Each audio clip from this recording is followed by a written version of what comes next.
Welcome to today's Ainslie News podcast for July the 8th, 2022, ainslieBullion.com.au. For audio-only listeners, please refer to the link below for relevant charts and diagrams. Billions worth of gold found in Shipwreck. New technology has shown billions of dollars worth of gold perfectly preserved on the floor of the Caribbean Sea. The legendary San Jose galleon Shipwreck was first discovered in 2015, more than 300 years since sinking in 1708. Some experts believe there to be at least 200 tons of gold, silver, and emeralds.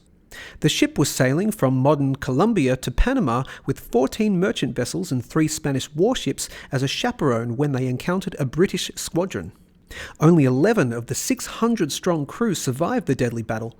The ship was one of the jewels of the Spanish Navy, with historians long knowing of the riches held in its hull.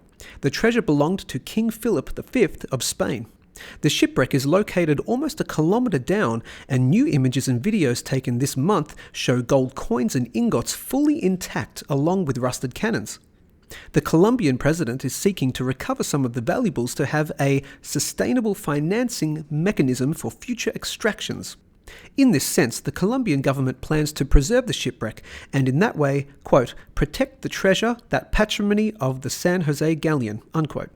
There is likely to be some controversy about who will have the benefit of recovering the long-lost gold. One reason why gold is a store of value is that it doesn't corrode or rust when submerged. The gold in the San Jose galleon could stay there for another millennia and it will still have the same mass and properties that it was originally minted with. It's no accident that human civilizations from wildly different eras and geographic locales have independently landed on gold and silver as stores of value. Paper money is only as good as the governments which back them. Shells can be easily broken, livestock can reproduce but can fall ill, and all other metals are susceptible to extreme elements. In contrast, the two precious metals have very high melt points, wouldn't lose any of their mass in a fire, and they will be preserved indefinitely when buried in the ground. On every measure of longevity and reliability, gold absolutely dominates every other element of the periodic table.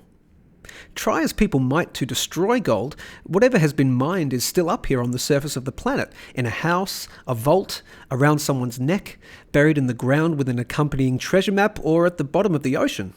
That gold has been here for thousands of years, and it will all still be here thousands of years after we mere mortals are gone.